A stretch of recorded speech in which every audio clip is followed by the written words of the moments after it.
Hello and welcome to the Draft Talk podcast, your one-stop shop for all your NFL draft needs. And look, if you didn't already know, which I'm sure you did, here's the biggest hint you're going to get that it is well and truly draft season. Today, we are starting our top 5 series. That's right, bring it on. I've won. I'm very excited. Who is I hear you ask. I is Brian, your host, and as ever, I'm joined by our 2 super scouts. It's Owen and Stu. How are you doing, guys? Yeah, all good. Feeling a bit groggy today, but nothing like a bit of draft chat to cheer someone up. Yeah, don't worry. I'm sure having a chat about defensive prospects and arguing will soon wake you out of that slumber, Owen. Let's get to it. Absolutely. What could be more exciting? But yes, we're going to kick off our top 5 series, starting with defensive end for this year's draft class. So in case you didn't listen last year, or even if you did and you forgot, or if it's your first time round, welcome aboard the Good Ship Draft Talk podcast. This is how it's going to work. Owen and Stu have done all the work. They've watched all the tapes. They've looked at all the measurables. They've read all the pre-draft tea leaves. And they've ranked these players 5 up to 1 being the top dog, numero uno, the best player in their opinion at this position. Yes, defensive end. Let's get going. So without further ado, Stu, I'll give you the honour of kicking off first. Give us your number 5 defensive end prospects, please. Don't know how much of an honour this is, because I must admit, out with 1, 2, 3, I did struggle a little bit with the defensive prospects. I find it quite difficult to rank these guys and piece together who was the top guy in that next kind of tier of players. But at number 5, I'm going to start at Penn State. But I'm not going to start with a Penn State guy that I might go with. I don't know. But for me, it's Adisa Isaac. The edge rusher from Penn State is my number 5. 6'4", 274 pounds, nearly 34-inch arms. And for me, when I watched Penn State, I was probably more impressed with him than I was with his teammate. I think he's got someone who's got a good combination of traits, tools, and a high motor. He's a leader on that team. He's a captain. I think he recognises plays well. I think he is a good outside rusher. With a good outside rushing lane. I think he's probably more of a 3-4 rush linebacker than a defensive end. His effort is off the scale for me. I think he does go around the outside more, but can dip inside well. He plays through the whistle the whole time. His sack production has increased year upon year. He's gone 2, 2, 4, and 8. So you can see that that's that trajectory as well. I think he's a little bit leaner in the lower body, which I think he finds difficult to sometimes drive with his legs a little bit, and he needs a bit more of that speed to power that some of the other guys further up on the rankings have. But he's a prospect I really liked. So for me, Adisa Isaac is number 5. Yeah, so for me, Adisa Isaac is number 8, I believe. Let's just check it. 3, 4, 5, 6, 7, 8. I can count as well. I like him, and there will be a theme that develops over the top 4 and the 4th and the 5th spot here, I think, where we're going to differ, because I kind of thought that coming in that we just have different tastes in players. For me, Adisa Isaac, Adisa Isaac is a player I think's got an NFL ready frame. He fits it well, got decent mass, and he's got the physical profile to buy into. But for me, he's a pass rusher that wins almost exclusively with power. He's got relentless strength. He's got that profile. He's got the motor. He's got the pursuit. And he's also able to attack the inside shoulder and get around the outside, which is better than some of the other players in this class. But for me, he lacked a bit of variety in his pass rush and attack. But what he does extremely well, and he's extremely consistent with it. It's just that lack of maybe top end athleticism, the lack of bend and flexibility. And I felt like he was a little bit late to recognize sometimes where he was late to deploy moves and missed some opportunities. And they say his production has increased year on year, but there's an abundance of pressures that haven't been converted into sacks, which isn't necessarily a problem when you've got someone like Trop Robinson on the other side. But for me, he was just but he's a player that just wins with power. And as you'll see, I tend to go for players who win with athleticism if I'm going to bank on a trait later on, which is where I think we'll differ. Lovely stuff. Well, there we go. We've had Stu's number 5. So, Owen, I'll come to you. Who's your number 5? So my number 5 is Darius Robinson from Missouri, and it's difficult to know where to place Darius Robinson. He spent 3 years playing on the interior of the defensive line at Missouri and flexed out to the kind of defensive end role in 2023. But handled that transition really well, and that versatility to play across the defensive line I really like. Here he could have quite easily been in the defensive tackle episode because he's 6'5", 284. He weighs a lot more than a lot of the edge rushers that we're going to be talking about here. But I think he projects best as a defensive end rather than an edge, a pure like linebacker edge or the interior. So he's a difficult one to place, but I've put him here with the edges. With Darius Robinson, you're buying into traits, and basically that's what I've chosen to do here at 5. He's got the NFL build because of that size, the height, weight, speed combo. Absolutely insane athlete. Strong power profile as well, which I really liked to pair with that athleticism, which is why I kind of preferred him. And he can overwhelm with that play strength. Got the long arms as well, which allow him to extend and stack and shed blocks. And he can attack opponent's chest and disrupt the pocket with his hand placement. So I think there was a lot to like there, but he is a pure developmental project. And while he is an athlete, he can play a little tight, especially in the hips. He doesn't have the flexibility of bends to turn the corner or the edge. But I think if you get him in the right situation, somewhere like the Lions, who place people anywhere, or even somewhere like the Eagles, who can develop defensive linemen who have opportunities to play, doesn't have to play every down, he can develop into a really good prospect. And say he's got that size of a tweener, and there'll be debate over which role he'll play, but for me, he'll project best as a defensive end at the next level. Yeah, I think he's more that kind of 5 technique type player, isn't he? Yeah, I think he, again, this just shows how difficult that 4 it through really is.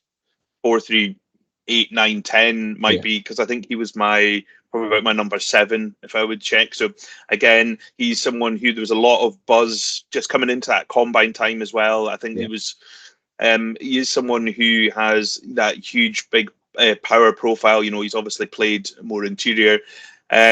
You're right, Owen. I think he is a little bit stiff on that bend. So I think that, you know, standing him up and rushing him on the outside is not going to be what is going to be useful for him. I think he's got to be slightly more closer inside that defensive line than a wide alignment.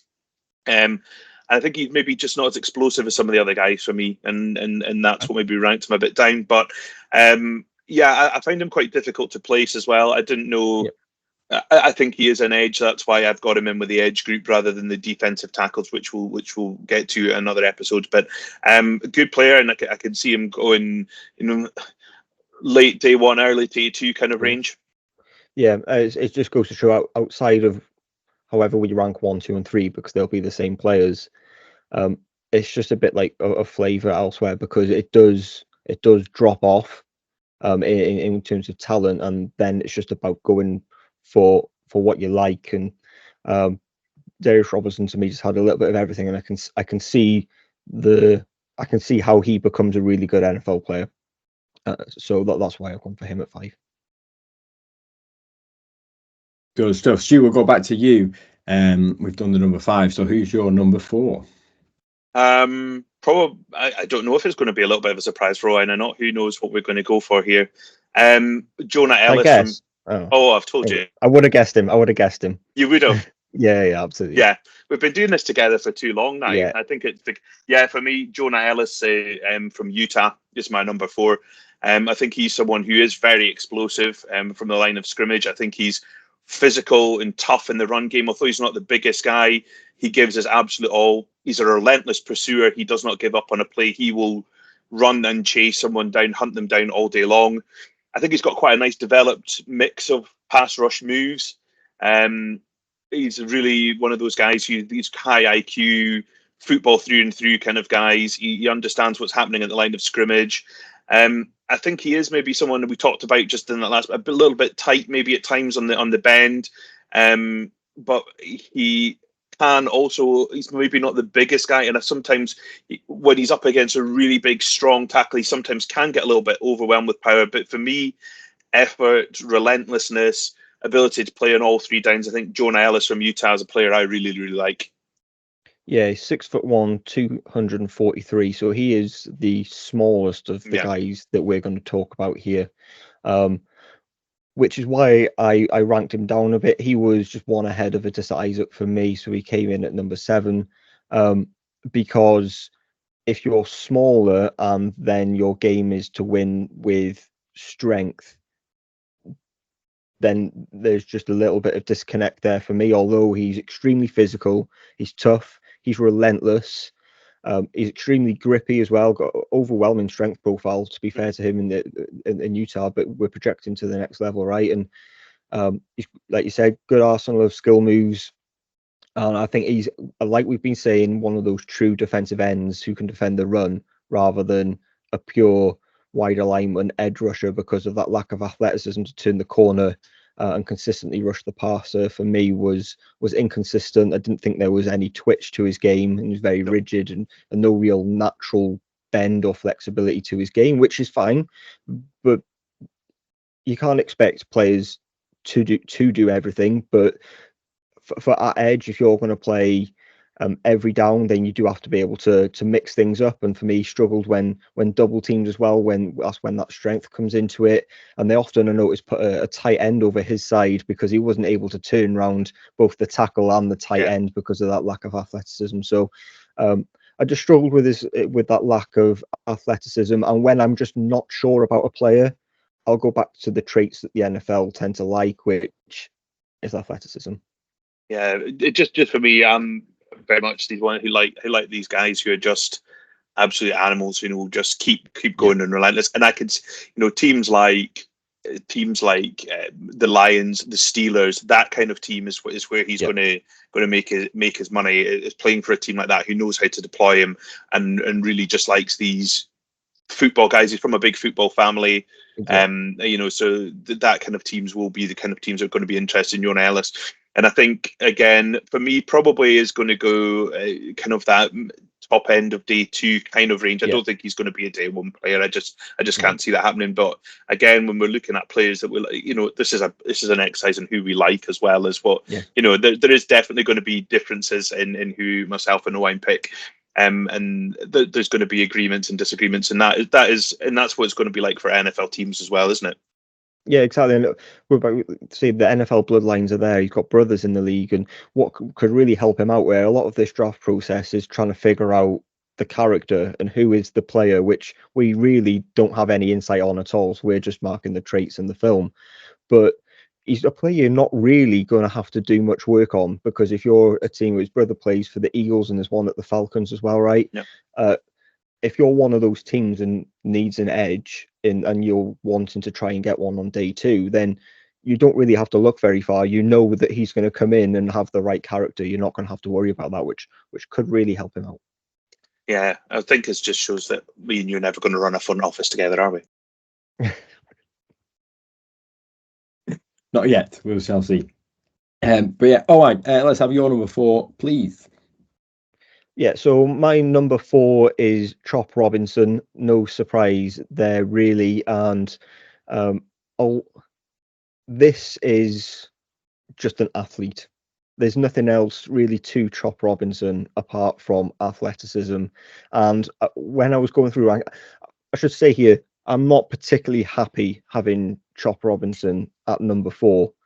The class does drop off significantly, and for me, it was difficult to see anyone else jumping him because of those freakish traits that he has. He's just got rare athleticism that was absolutely overwhelming in college.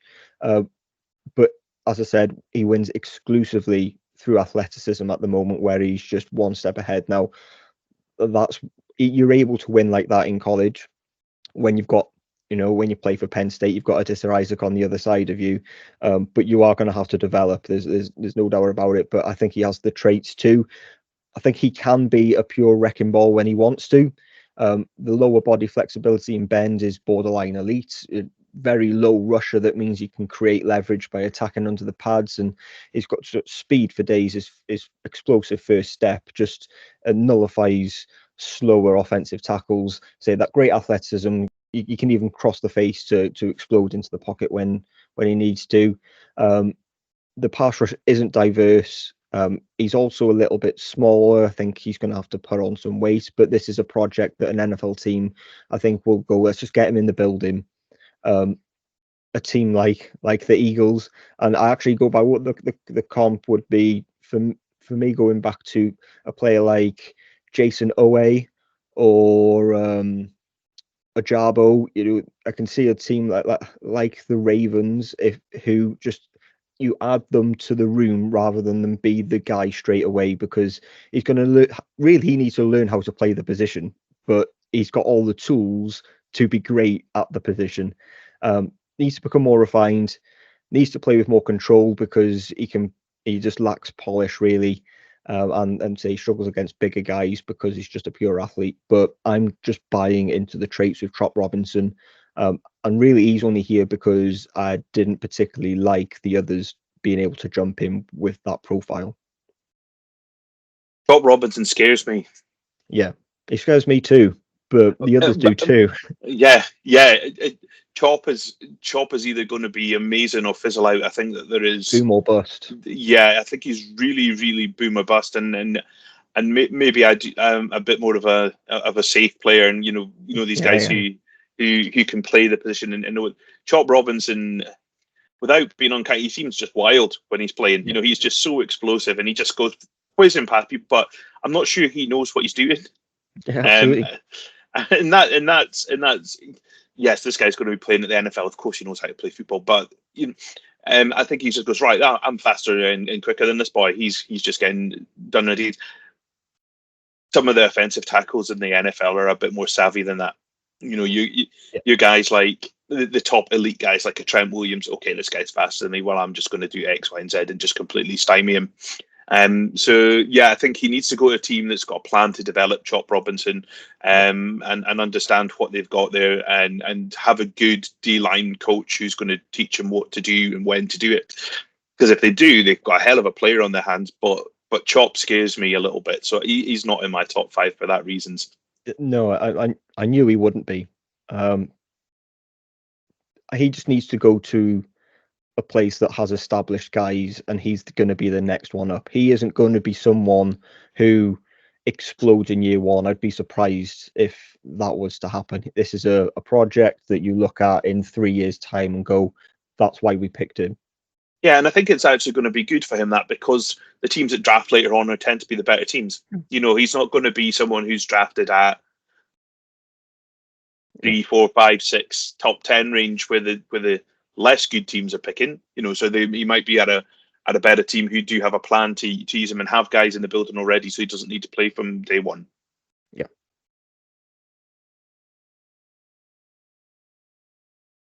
Lovely stuff. Bit of a prospect there. Okay, let's go to someone who you can both.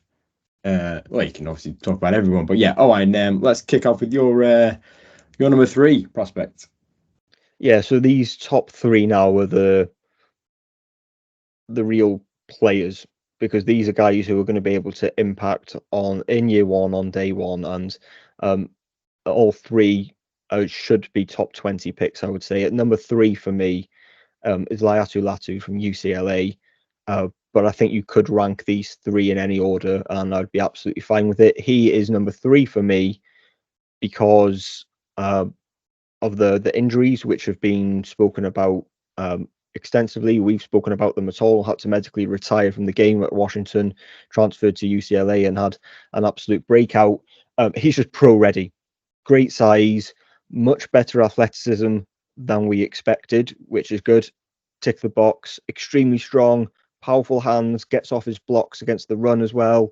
Elite tackler. Players just don't escape him, whether he's pursuing or going after the quarterback. Extremely technical, extremely refined, deep pass rush skill moves. The dip and rip is just excellent, and a player who plays with the right mentality. and we'll go back to the word again, which I've used a couple of times here, is he is just relentless. The work ethic is off the charts, and the versatility comes into it as well. You say he's number 3 for me because I couldn't rank him above the other 2 because of the medicals, and he isn't the speediest of rushers. His testing was absolutely fine. There's no concerns there at all, but he's not the speediest, which means that some sacks get left on the field because of that, and he can be a step slow at times, but nothing that I'm worried about at all. It can work on the accuracy of his hand placement, I felt, but really got no concerns with Laiatu Latu transferring into the next level, and I think he'll be able to get multiple sacks as a rookie. Yeah, I think Laiatu Latu is the most refined pass rusher coming into the draft, isn't he? Most complete. Yeah, I mean, he has all the moves that you want to see. A lot of pass rushers come in with a bit of speed and maybe a couple of moves that Laiatu Latu can do everything, but he can also counter as well. You know, if his first plan doesn't work, he doesn't panic. Okay, I've got another move that I can go to. I've got another, you know, and sometimes the tackles don't have enough counters to deal with his counters because he's that well refined.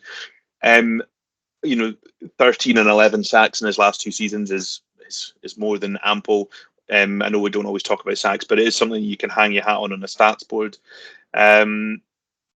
He maybe doesn't anchor as well against the run as some other people do, but I think he's plenty good enough against the run.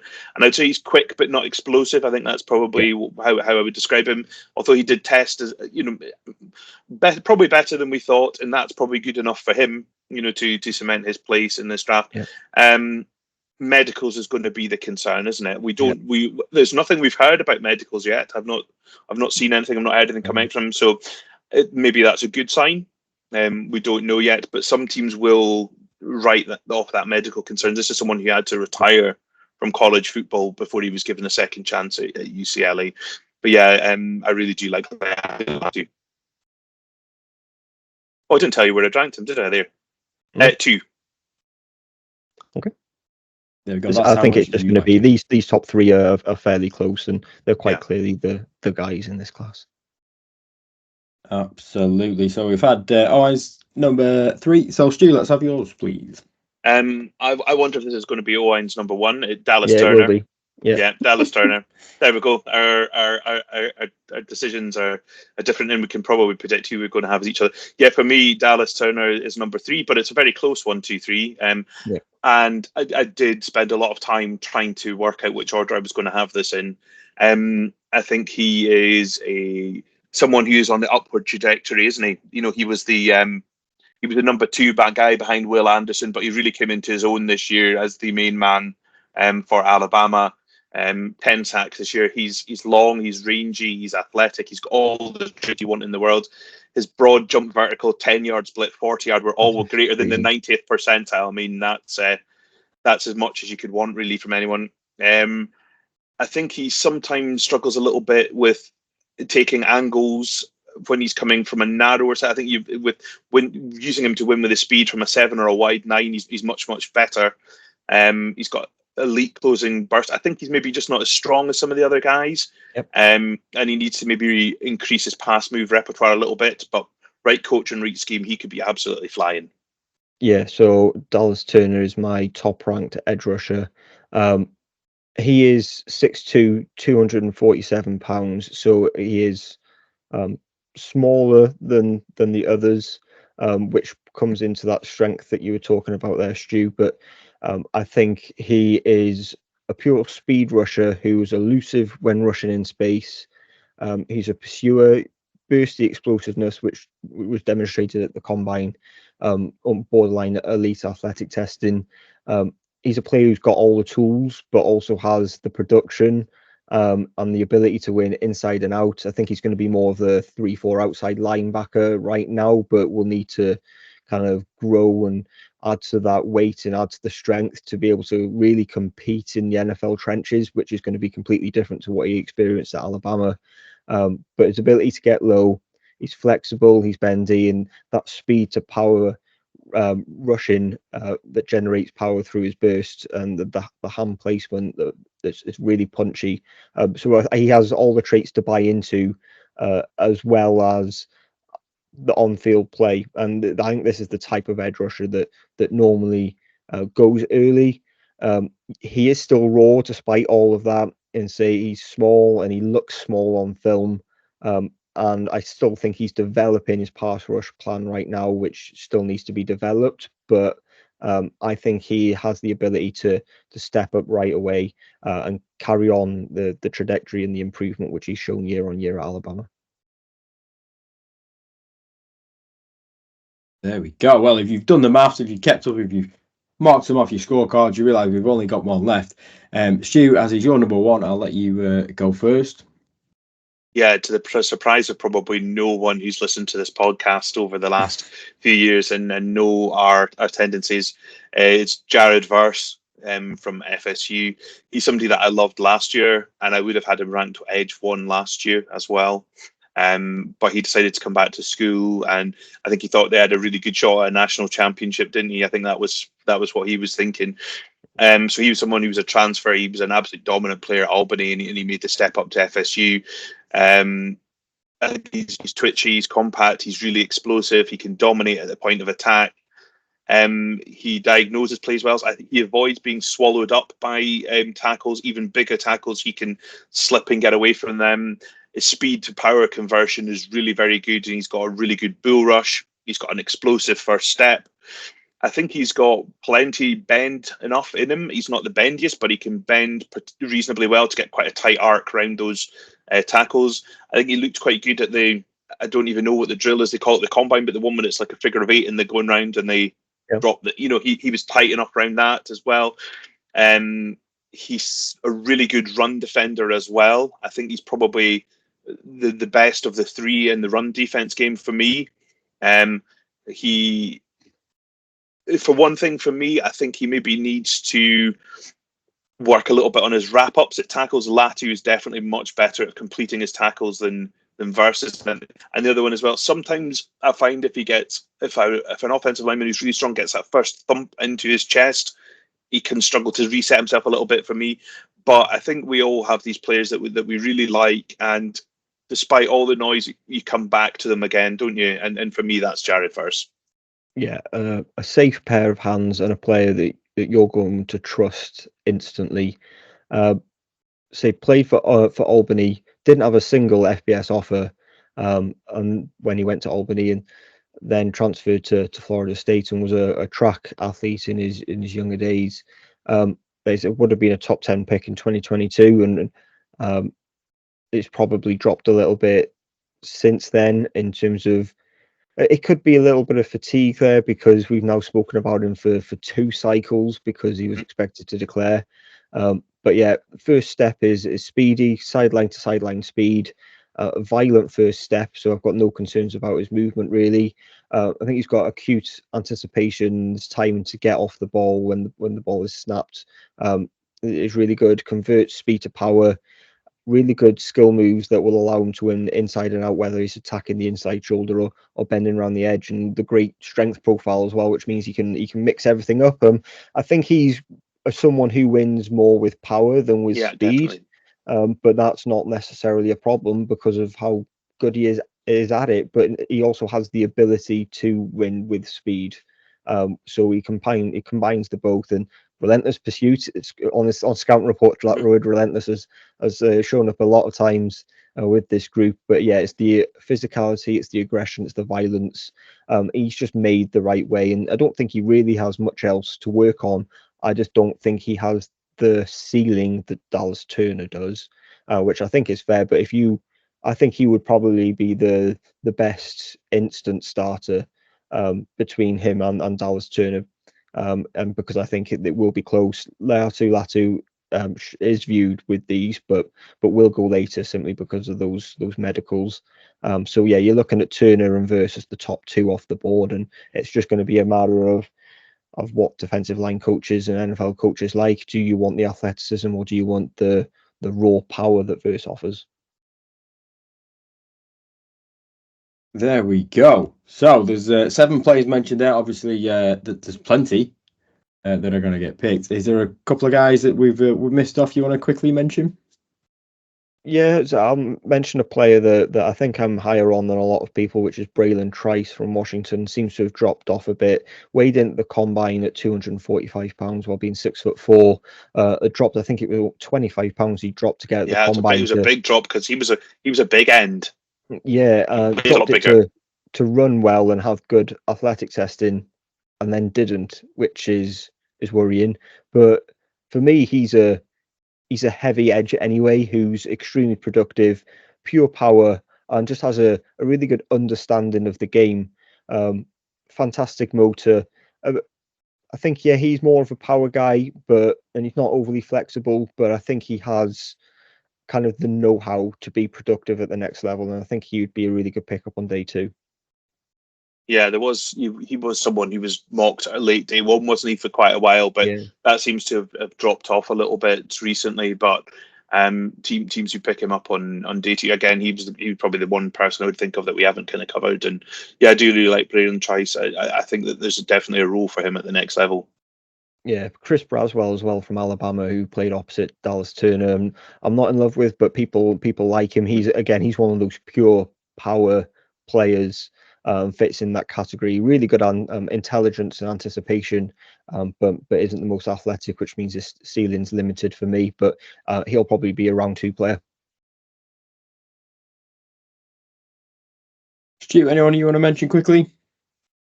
I think we've probably covered most of the guys. I know there's a lot of chat about Freeland from my college wine. Marshall Nealand.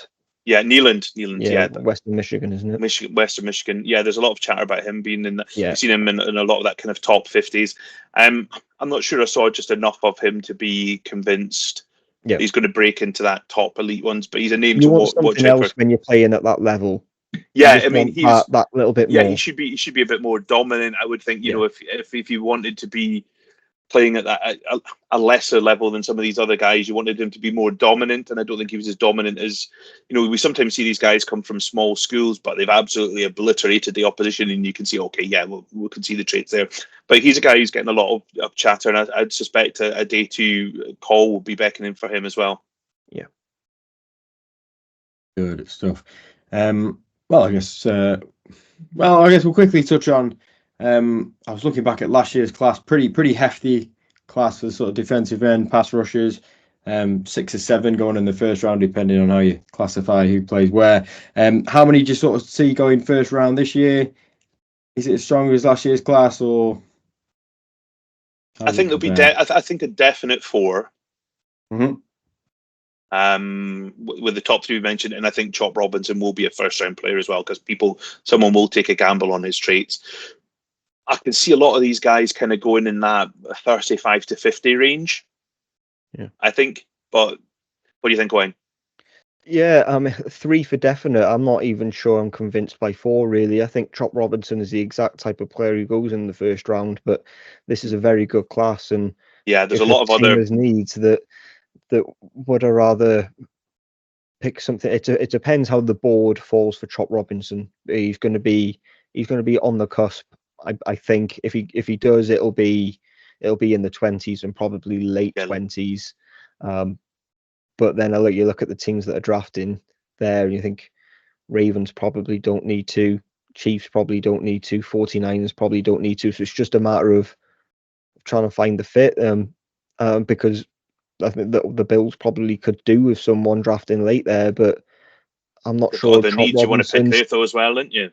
Yeah, but there just isn't a complete team that has the ability to go and draft Chop Robinson over other things. So I think 3 for definite, but I think Darius Robinson has a really good chance of going in the first round. But say we've placed him in the edge rushers here, but he's a defensive lineman really.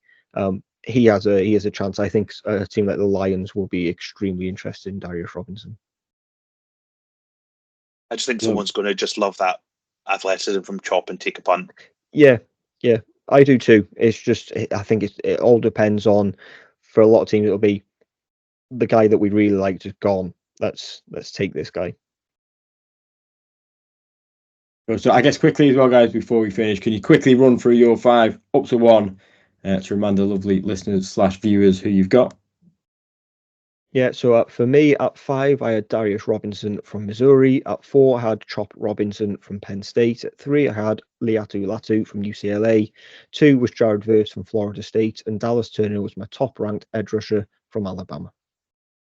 And I had Adisa Isaac from Penn State at 5, Jonah Elliss from Utah at 4, Dallas Turner at 3 from Alabama, Laiatu Latu of UCLA at 2, and at the top, Jared Verse from Florida State. Lovely stuff. Well, thank you very much. There we have it. It's a couple of defensive ends for you guys that you're all clued up on now. And look, if you're a fan of defensive linemen, look no further. Coming up in our next episode, we're going to switch inside to the tackles and get that all sorted for you. So there we go. We'll see you then. Take care and thanks for listening.